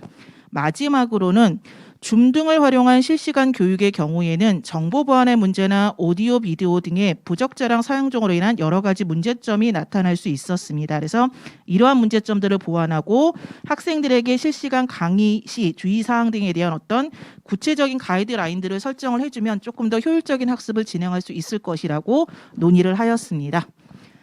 두 번째 단계에서는 2020년도 1학기 온라인 적용을 한 교과목의 교수법을 함께 공유하였습니다. 공유한 교과목은 2020년도 1학기 간호학과의 성인건강간호학 2라는 교과목을 함께 공유를 하였습니다. 그래서 앞에서는 간단하게 이제 설명을 드리고자 합니다. 저희가 이제 강의 계획서를 우선 1차 학생들한테 지시를 하였습니다. 그래서 강의법, 그다음에 평가 방법, 그다음에 과제물 같은 경우에 과제물의 안내 사항, 그다음에 그 과제물의 평가 방법 등에 대한 것들을 다 활용을 하였고요. 이 모든 것들은 저희 대학의 이클래스라는 시스템을 활용해서 동영상 강의나 그다음에 실시간 줌 강의 등을 활용해서 하였습니다. 이 강의의 대부분은 보시는 것처럼 온라인 강의로 이루어졌습니다. 그래서 온라인 강의로 이루어졌었고요. 그다음에 보시면 이거는 이제 저희가 온라인 강의를 하기 위해서 그 이클래스의 공지사항 칸에 활용한 것입니다. 그래서 공지사항에 매 차시 수업 시마다 수업 관련된 사항들을 공지를 하였습니다. 그래서 보시는 것처럼 강의 방식도 공유를 하였고요. 그다음에 강의 진행 방법은 어떻게 하고 출석은 언제까지 수강을 해야지만이 할 수 있다라는 내용들을 함께 공유를 하였습니다. 그래서 보시는 것처럼 매 주차시마다 강의에 대한 강의 안내를 하였고요. 그 강의 안내에 대한 구체적인 내용을 보시면 될 것 같습니다. 그다음에 이제 저희가 이제 강의를 제공하는 것들은 기본적으로 동영상 강의를 제공하였습니다. 그래서 거기 보시는 것처럼 매 주차별로 동영상 강의를 제공을 하였고요. 이건 이제 동영상 강의를 하다 보니까 좀 더 학생들에게 효율적인 학습을 하기 위해서 온라인 판서 등을 활용해서 동영상 강의를 제작을 하였고요. 동영상 강의 중간에도 필요한 강의에 한해서는 실제 하고 있는 동영상들을 삽입해서 학생들의 이해를 돕도록 하는 프로그램으로 진행을 하였습니다. 그다음에 이제 저희가 퀴즈라는 것을 활용을 하였습니다. 그래서 거기 보시면 여러 가지 과제 자료들을 제출할 수 있도록 했고요. 그다음에 퀴즈 내용을 활용해서 시험이나 해서 학생들이 온라인 강의로 들은 것들에 대해서 실제적으로 얼마만큼 학습을 하고 있고 공부를 하고 있는지를 확인하기 위해서 온라인 퀴즈를 진행을 하였습니다. 지금 보여드리는 화면들은 온라인 퀴즈를 진행한 화면이고요. 거기에 보시면 객관식의 문항도 있지만 주관식의 문항들도 활용해서 다양하게 하였습니다. 그다음에 이제 온라인 강의의 한계점이라고 이야기하면 이제 피드백을 받아야 하는 것이었습니다. 그래서 피드백은 저희 이클래스에 있는 온라인상의 질의응답 칸을 통해서 매 주차별로 온라인 강의에 대한 질의응답을 하였고요. 필요한 경우에는 그래서 각각의 보시면 거기 온라인 강의에 대한 질의응답을 한 화면이라고 보시면 될 것 같습니다. 그다음에 이제 필요한 경우에는 줌을 통한 실시간을 통해서 질의응답을 진행하였습니다. 그래서 학생들한테 온라인 강의로 인한 한계점을 조금이라도 보완하려고 노력을 하였습니다. 마지막에는 이클래스에 저희 설문이라는 칸이 있습니다. 그래서 설문이라는 칸을 활용하여서 기말고사나 기타 여러 가지 실습 관련된 여러 가지 강의들에 대해서 사전 조사를 하였고요. 그다음에 그 설문을 보시면은 사전 수업 시작 전에 어떻게 할 것인지에 대한 개괄적인 것들을 좀 물어봐서 학생들에게 그런 결과를 바탕으로 해서 수업을 진행하는 방법으로 해서 이클래스를 많이 활용하여서 강의를 진행을 하였습니다. 저희가 그래서 세 번째 단계에는 앞에 1단계와 2단계를 진행한 것을 바탕으로 해가지고서는 그러면 2학기 교수법을 어떻게 적용할 것인가에 대한 모색을 3단계로 하였습니다. 여러 가지 내용들을 같이 함께 공유를 하고 모색을 했었습니다. 그중에 크게 2가지 정도를 이야기해 드릴 수 있을 것 같습니다. 두 번째 보시면 저희가 이제 이후에는 대면 수업도 하고 비대면 수업도 하게 되겠지만 이 대면과 비대면을 적절하게 활용한 블렌디드 러닝을 할 필요성이 있겠다라는 것을 같이 공유를 하였었고요. 그다음에 두 번째는 거기 보시면 향후 비대면 수업일 경우에 조금 더 평가 방법의 공정한 평가 방법과 평가 기준을 조금 더 모색해야지만이 비대면 수업의 효율성을 좀 높일 수 있을 것 같다라고 이야기를 했었습니다. 그래서 크게 이제 여러 가지 내용들을 해서 2020년도 2학기에 해당 교수법을 적용을 해봤었습니다. 저희 모임의 결과를 통해서 추후에 활용할 수 있을 것이라고 생각을 합니다. 이러한 교수 역량 강화를 위한 프로그램을 통해서 저희는 첫 번째 간호학복지학부 교수의 역량 강화에 도움이 되었었고요. 이를 통해서 간호복지학부 학생들의 역량 강화에 도움이 될 거라고 생각을 하고요. 마지막으로는 저희 한세대 간호학과뿐만 아니라 저희 모든 한세대 학교 학생들의 온라인 교수법 개발 및 확대 적용에 활용할 수 있을 것이라고 기대를 합니다. 자, 이상으로 저의 강의가 죄송합니다. 예, 이상으로 발표를 마치도록 하겠습니다. 경청해 주셔서 감사합니다. 네, 고맙습니다.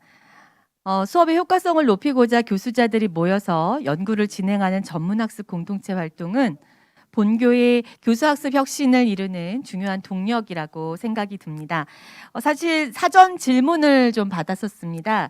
교수님, 실기 실습이나 실기가 있는 과목의 경우에는 평가가 어떻게 진행되는지가 궁금하다는 사전 질문이 올라왔었는데요. 그 질문 하나에만 답변을 좀 주실 수 있으실까요? 네, 제가 그래서 잠깐 준비를 좀 해봤습니다. 저희가 보시면 성인건강간호학 실습원이라고 임상 실습입니다. 그래서 현장에서 이루어지는 실습임에도 불구하고 2020년도 1학기에는 이 실습을 임상 현장에서 진행을 할 수가 없었습니다. 그래서 보시면 강의 평가 방법은 크게 달라진 것은 없고요. 임상 현장 지도자 평가 방법이 있었는데 이거는 동영상 결과 보고서와 그다음에 그룹 활동으로 저희가 대치를 하였습니다. 그래서 실제 온라인으로 실습을 한 실습 내용과 그다음에 학생들이 실습해야 되는 실제 1주와 2주에 해야 되는 내용들이라고 보시면 될 것 같습니다. 하나 더 소개를 드리자면은 교내 실습입니다. 그래서 교내 실습 같은 경우에는 지필고사 같은 경우에는 대면으로 봤었는데 그거를 온라인으로 대치를 하였고요. 핵심 기본 간호술 테스트라고 해서 대면으로 테스트를 해야 되는데 이거를 대면으로 할 수가 없어서 온라인으로 시나리오를 제공하고 각각의 시나리오에 대해서 응답하고 그 응답한 것에 대한 마지막 기록하는 것들을 확인을 해서 온라인으로 테스트를 진행하였고요. 더불어서 동영상 화면을 제공하고 그 동영상 화면에 대한 결과 보고서를 받는 걸로 진행을 하였습니다. 네, 교수님 감사합니다. 이제 마지막 순서입니다. 한세대학교를 대표하는 비교과 프로그램인 한세 챔프원의 성과를 공유하는 시간입니다. 한세대학교의 핵심 역량이 챔프라는 5개 역량으로 구성되어 있습니다. 이 5개의 핵심 역량의 스위치를 온 하자라는 의미로 한세 챔프원이라는 이름이 탄생되었습니다. 한세 챔프원 프로그램은 학생들이 자발적으로 학습 공동체를 구성해서 프로젝트를 수행하는 그런 프로그램입니다. 학부 학생들이 프로젝트를 통해서 핵심 역량을 제고하고 프로젝트 성과를 도출할 수 있도록 교수학습지원센터 지도 교수님 그리고 러닝 코치가 모든 팀의 활동을 지원했습니다. 특별히 이번 학기에는 창업 및 기업 연계 그리고 전공 심화, 지역사회 연계 등으로 프로젝트의 주제를 구분해서 진행을 했고요. 총 19개 팀의 82명의 학생들이 프로그램에 참여했습니다.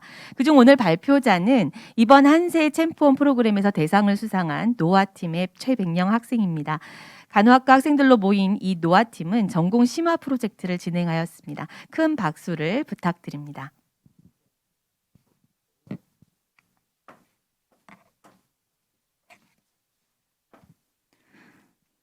네, 안녕하세요. 2020년 한세대학교 챔프원에 참가한 널싱온에어 발표자 최백령입니다. 먼저 발표는 커뮤니티 소개, 프로젝트 세부 진행, 프로젝트를 마치는 소감 순으로 발표를 진행하겠습니다. 첫 번째로 저희 커뮤니티를 소개하도록 하겠습니다. 먼저 노아라는 팀명에 담긴 의미와 커뮤니티 구성원에 대해 설명하겠습니다. 노아는 널싱온에어의 약자로 간호직을 의미하는 널싱과 방송 중, 제작 중이라는 의미의 온에어의 합성어로 간호학 전공 실습을 통해 배운 간호 핵심술을 코로나19 등 감염병으로 인해 저희가 겪는 어려움을 바탕으로 하여 대학 생활에서 활용할 수 있는 비대면 교육 영상과 그에 맞는 굿즈를 제작한다는 의미를 담고 있습니다. 저희 커뮤니티는 간호학과 대학생 6명으로 이루어져 있습니다.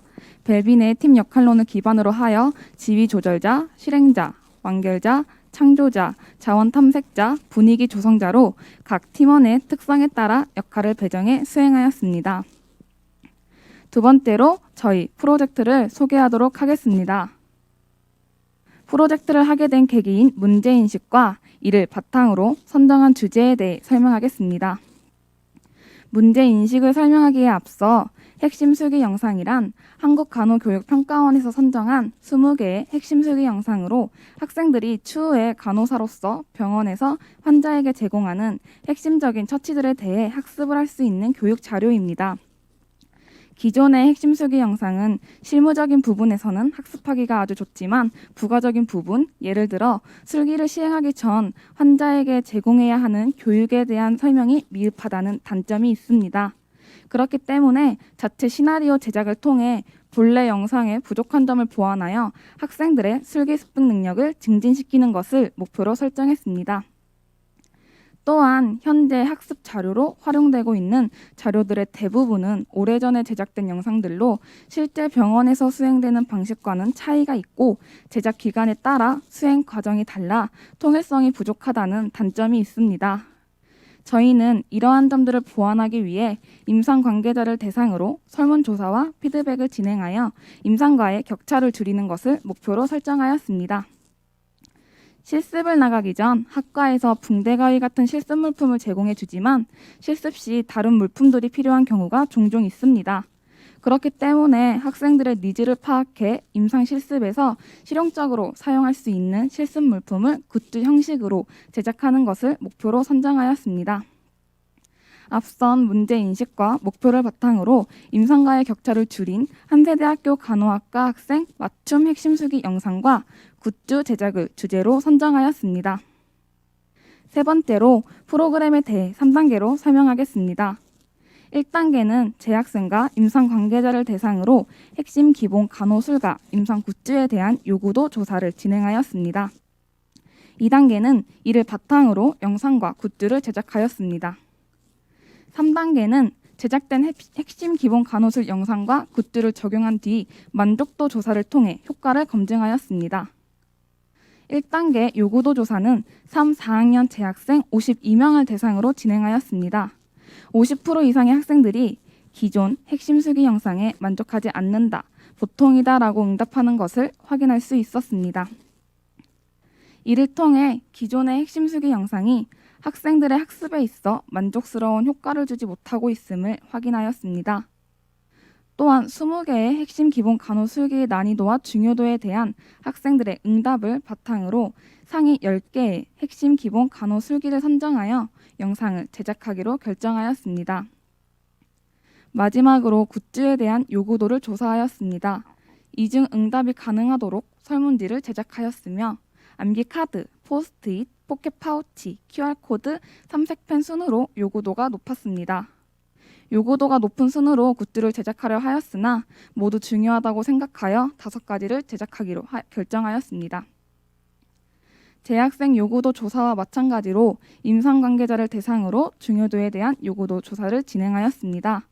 군무 병동에 따라 중요도가 달라졌으며 재학생의 요구도 조사와 7개의 항목이 겹치는 것을 확인할 수 있었습니다. 결론적으로 재학생의 요구도 조사의 결과를 바탕으로 영상을 제작하는 것으로 결정하였습니다.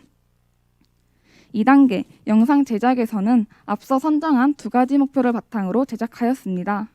첫 번째 목표를 달성하기 위해 시나리오의 구체적인 상황과 환자 교육을 추가하여 기존 핵심 술기에서 미흡했던 점들을 보완하였습니다. 예를 들어 기존 핵심 술기 영상에서는 목적 및 절차에 대해 설명한다는 항목에서 목적과 절차에 대한 설명이 부족합니다. 이러한 점을 보완하기 위해 시나리오의 구체적인 상황과 환자 교육 내용을 추가하여 제작했습니다.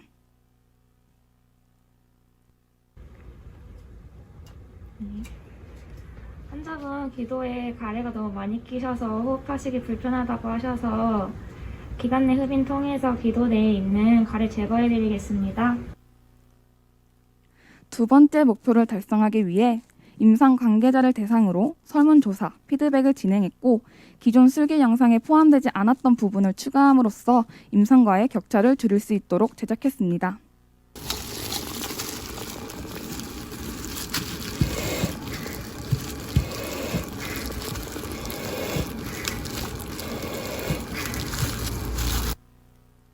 기존 핵심 술기 영상에서는 엠브백으로 대상자에게 산소를 공급하는 내용이 포함되어 있지 않습니다. 그러나 임상 관계자분께 피드백을 받았을 때 임상에서 많이 사용하는 술기라고 하셔서 영상에 추가적으로 제작을 했습니다. 이러한 과정을 통해 10가지 영상을 모두 제작할 예정이었지만 영상 촬영 중 코로나 2.5 단계 격상으로 인해 실습실에서 영상을 제작하는 것이 어려워져 기존에 제작하기로 했던 10개의 영상 중 3개의 영상만 제작하게 되었습니다. 이에 저희 노아는 제작하지 못한 영상을 대신하여 기존 영상에 대해 분석을 진행하였습니다. 저도 보면서 카테터 삽입 과정을 너무 그 건너편 침상에서 되게 멀찍이서 찍으셔가지고 잘 안 보였거든요. 그래서 그 부분을 좀 자세히 보여주면서 영상을 찍으면 좋을 것 같고, 그리고 그 처음에 가서 정맥 상태가 이제 양호한지 확인을 하는데 진짜 거의 한 1, 2초 만에 후다닥 찾고 바로 이렇게 토니켓으로 묶어버리시더라고요. 그래서 정맥 상태가 양호한 게 어떤 건지 설명을 좀 자세하게 넣거나 아니면 그 부분이라도 좀 자세하게 보여줘가지고 이 부분이 좀 정맥이 양호한 상태구나를 알려줄 수 있었으면 좋겠어요. 이분이 그 카테터 넣고 피 나오는 거 확인하고 식비기랑 연결할 때 그 뚜껑 열잖아요. 근데 그 뚜껑을 열어놓고 그 연체로 막 움직이면서 소독솜을 준비하더라고요. 근데 보통 소독솜 먼저 그 준비를 먼저 하고 준비가 된 상태에서 뚜껑을 열고 바로 연결하는 모습으로 보여줬으면 좋겠다고 생각했어요. 그리고 약간 비슷한 건데 그 이렇게 분석한 자료를 토대로 촬영하지 못한 영상들을 추후에 촬영할 예정입니다. 2단계 굿즈 제작입니다. 노아의 핵심 기본 간호술 영상을 블로그에 업로드하였고 접근성을 높이기 위해 핵심술 영상이 있는 블로그 링크로 바로 갈 수 있는 QR코드를 제작하였습니다. 노아 스티커는 함수 박스와 카메라에서 착안하여 제작하였고 학생 간호사인 우리가 노아를 통해 학생 간호사에게 전문 간호사로 성장한다는 의미와 핵심술 영상 제작이라는 의미를 동시에 나타내고 있습니다. 활력 징후는 체온, 맥박, 호흡, 혈압을 의미하는 것으로 가장 기본적인 간호이기 때문에 그 정상 수치를 숙지하는 것은 매우 중요합니다. 또 실습 환경에서는 메모해야 할 상황이 많아 형식에 제약이 없는 포스트잇이 유용하게 쓰이기 때문에 활력 징후의 정상 수치가 첨부된 포스트잇을 제작하게 되었습니다. 암기 카드에는 임상에서 많이 쓰이는 의학 용어와 중요한 투약 약어, GTT 계산법을 넣었습니다. 이는 저희가 담당 교수님의 피드백을 받고 중요하다고 생각하는 내용들을 비중으로 삽입하였으며 많은 내용을 넣고자 펼쳐지는 형태인 아코디언 북으로 제작하였습니다.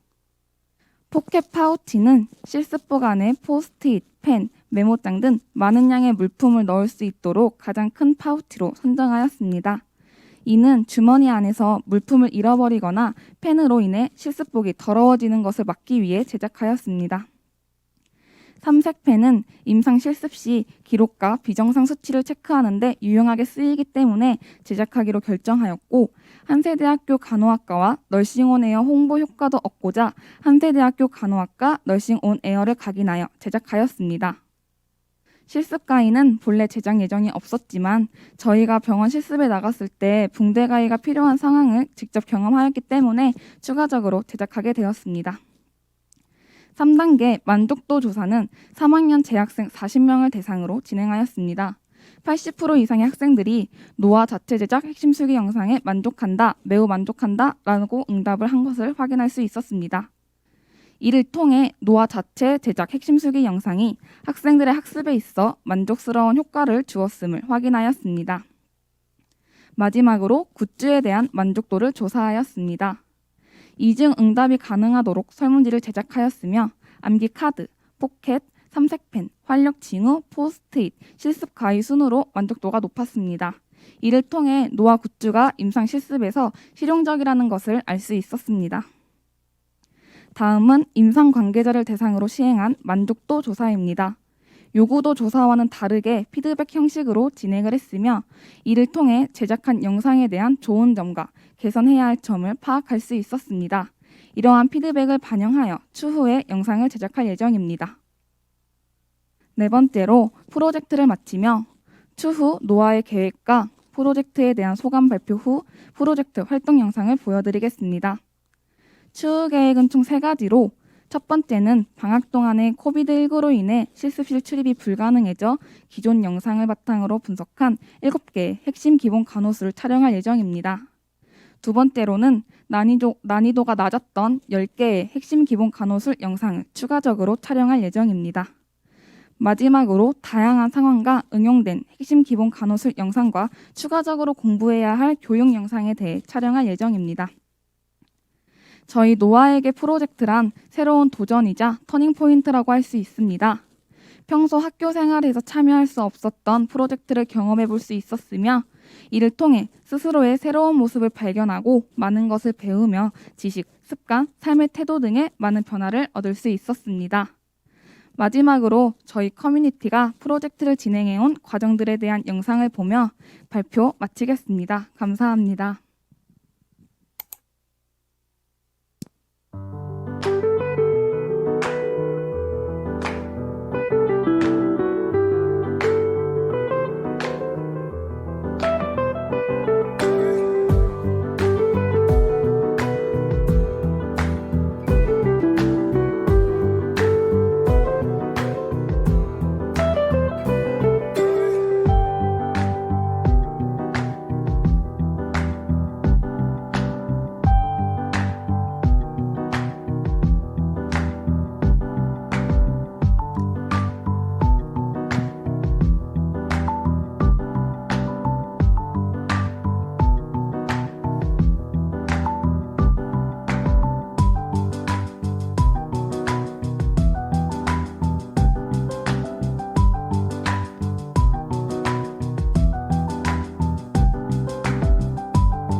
네.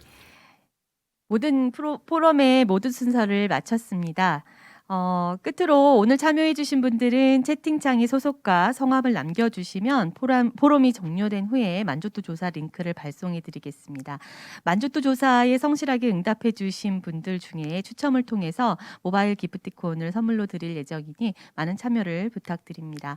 또한 오늘 올려주신 실시간 질문들도 굉장히 많았습니다. 그 질문에 대한 것과 또 그 자료집을 함께 이메일로 답변으로 드릴 수 있도록 하겠습니다. 대학교육 혁신의 방향을 함께 고민하고자 한세대학교 포럼에 참여해 주신 각 대학과 기관의 관계자 여러분께 다시 한번 감사의 말씀을 드립니다. 이것으로 한세대학교 2020 교수학습 혁신 포럼을 마치겠습니다. 감사합니다.